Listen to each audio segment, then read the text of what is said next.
Hello everyone, welcome back to our channel Marathi digital world.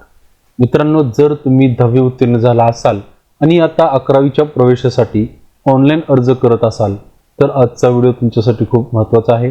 कारण मित्रांनो, या व्हिडिओमध्ये आपण आज पाहणार आहोत 11वी ॲडमिशनचा पार्ट 2 म्हणजे काय, पार्ट 2 फॉर्म कधी भरायचा आहे, फॉर्ममध्ये कोणती माहिती भरायची आहे, कॉलेज प्रेफरन्स कसे आणि कधी निवडायचे, reserve quota, in house quota, stream कशी निवडायची आहे आणि शेवटी फॉर्म सबमिट कसा करायचा. म्हणून हा व्हिडिओ शेवटपर्यंत नक्की बघा, जेणेकरून सर्व डिटेल तुम्हाला व्यवस्थित समजतील. आणि जर तुम्ही चॅनलवरती फर्स्ट टाइम व्हिजिट करत असाल तर नक्की चॅनलला सबस्क्राईब करून बेल आयकॉनला प्रेस करा, म्हणजे भविष्यात येणाऱ्या अशाच नवनवीन व्हिडिओंचे नोटिफिकेशन तुमच्यापर्यंत पोहोचत राहतील जसंही मी व्हिडिओ अपलोड करेल. So without wasting our time, let get started.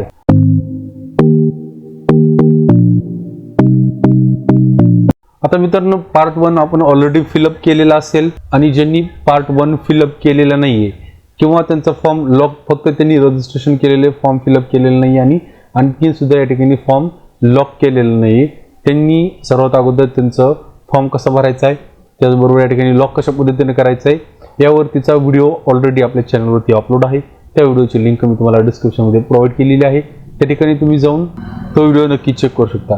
आता पार्ट 1 यामध्ये विद्यार्थ्यांना वैयक्तिक माहिती, पत्ता, शाळेची माहिती आणि आवश्यक कागदपत्रे अशी माहिती या ठिकाणी भरायची आहे. ठीक आहे. आता पार्ट 2 मध्ये काय काय असणार आहे या ठिकाणी लक्ष द्या. पार्ट 2 मध्ये आपल्याला स्ट्रीम निवडायची, यामध्ये आर्ट, कॉमर्स, सायन्स तुम्ही निवडू शकता. त्यानंतर कॉलेजेस निवडायचे आहेत. त्यानंतर तुमचं निवडलेल्या कॉलेजला या ठिकाणी प्रेफरन्स म्हणजेच क्रमाने लावायचे आहेत. त्यानंतर रिझर्वेशन आणि कोटा निवडायचे आहेत. ही सर्व माहिती तुम्हाला पार्ट 2 मध्ये भरावायची आहे. ठीक आहे. आता पार्ट 2 कधी भरायचा आहे, आता लक्षात घ्या. पार्ट 2 कधी भरायचा आपल्याला, ज्यावेळेस तुमचा फॉर्म पार्ट 1 फॉर्म जो आहे तो व्हेरीफाईड होईल, त्यानंतरच तुम्हाला पार्ट 2 भरता येणार आहे. आता कॅप राऊंड सुरू झाल्यानंतर विद्यार्थ्यांना त्यांचं लॉग इन करायचं आहे, त्यानंतर तुम्हाला या ठिकाणी पार्ट 2 जो आहे तो या ठिकाणी भरायचा आहे. आता या ठिकाणी पार्ट 2 कधी सुरू होतील, म्हणजेच कॅप राऊंड 1 साठीचे ऑप्शन फॉर्म फिलअप करण्यासाठी कधी सुरू होईल, हे याच्या संदर्भातला जो शेड्यूल आलेला आहे तो शेड्यूल आपण या ठिकाणी आता बघूयात.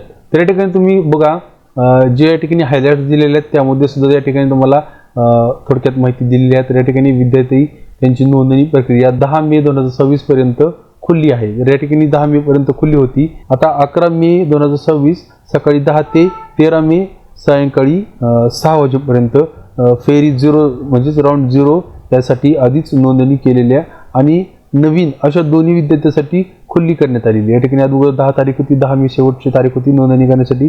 आता या ठिकाणी 11 तारखेपासून म्हणजे कालपासून उद्याच्या तारखेपर्यंत या ठिकाणी राऊंड 0 साठी पुन्हा एकदा आधीची नोंदणी केलेले विद्यार्थी आणि नवीन विद्यार्थ्यांसाठी या ठिकाणी पुन्हा एकदा खुली करण्यात आलेली आहे.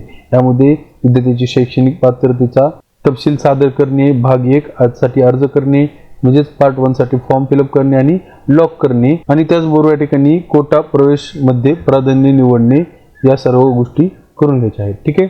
आता या ठिकाणी आपण संपूर्ण शेड्यूल जाणून घेऊयात. त्या ठिकाणी शेड्यूल बघण्यासाठी तुम्हाला ॲडमिशन शेड्यूलवरती यायचे. या ठिकाणी ॲडमिशन शेड्यूलवरती क्लिक करायचे, तुमच्यासमोर PDF ओपन होईल. ठीक आहे. आता यामध्ये तुम्हाला संपूर्ण शेड्यूल आपल्याला या ठिकाणी पाहायला भेटेल. आता मित्रांनो, दिनांक 8/5/2026 रोजी इयत्ता 10वीचा निकाल जाहीर करण्यात आलेला आहे.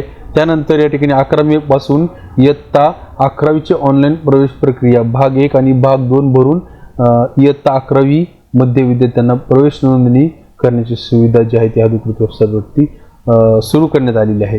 त्यामध्ये शैक्षणिक सत्र 2026-27 मधील इयत्ता 11वी केंद्रीय ऑनलाईन प्रवेश प्रक्रिया, शून्य फेरी आणि नियमित कॅप फेरीचे वेळापत्रक हे सादर करण्यात आलेले.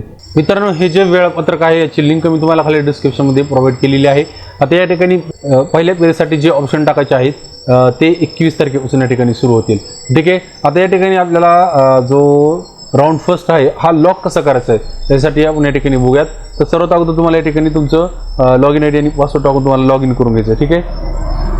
लॉग इन केल्यानंतर तुम्हाला या ठिकाणी ॲप्लिकेशन फॉर्म पार्ट 1 यावरती यायचं आहे. यामध्ये तुम्हाला सर्वात अगोदर काय करायचं, या ठिकाणी रिक्वायर्ड डॉक्युमेंट अपलोड करून घ्यायचे. आता आपण ज्यावेळेस रजिस्ट्रेशन केलं होतं त्यावेळेस फक्त या ठिकाणी कास्ट सर्टिफिकेट अपलोड केलेलं असेल किंवा कास्ट जरी नसेल तुमच्याकडं तर तुम्ही या ठिकाणी त्याच्या संदर्भामध्ये या ठिकाणी हमीपत्र दिलेलं असेल. आता आपल्याला या ठिकाणी 10वीची मार्कशीट अपलोड करून घ्यायची, कास्ट सर्टिफिकेट अपलोड करून घ्यायचे. जर तुम्ही नॉन क्रिमिनल गटामध्ये मोडत असाल नॉन क्रिमिनल अपलोड करून घ्यायचे, हे सगळ्या गोष्टी अपलोड करायच्या. त्यानंतर त्यानंतर जर तुम्ही फी पे केलेली नसेल तर ती फी एक पे करून घ्यायची आहे. त्यानंतर या ठिकाणी लॉक ऍप्लिकेशन फॉर्मवरती येऊन तुम्हाला सगळी भरलेली माहिती व्यवस्थित चेक करायची. त्यानंतर या ठिकाणी डिक्लेरेशनवरती ऍक्सेप्ट करायचे आणि या ठिकाणी लॉक फॉर्मवरती क्लिक करून फॉर्म जो आहे तो लॉक करून घ्यायचा. अशा पद्धतीने तुम्ही तुमचा फॉर्म जो आहे तो लॉक करून घ्यायचा आहे. ठीक आहे. आता मित्रांनो, ऑप्शन फॉर्म भरण्यासाठी जेव्हा सुरू होतील तेव्हा सुरू होतील.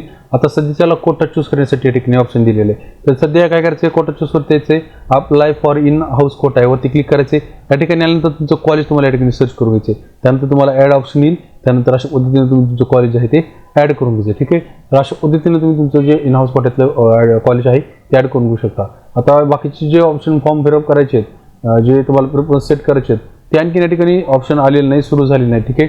या ठिकाणी ॲडचं ऑप्शन येत नाहीये. ज्यावेळेस येईल त्याच्या रिलेटेड नक्की आपल्या चॅनलवरती त्याच्या रिलेटेड व्हिडिओ आपण नक्की अपलोड करणार आहोत. तर ठीक आहे, आजच्या व्हिडिओमध्ये मित्रांनो एवढीच इन्फॉर्मेशन होती.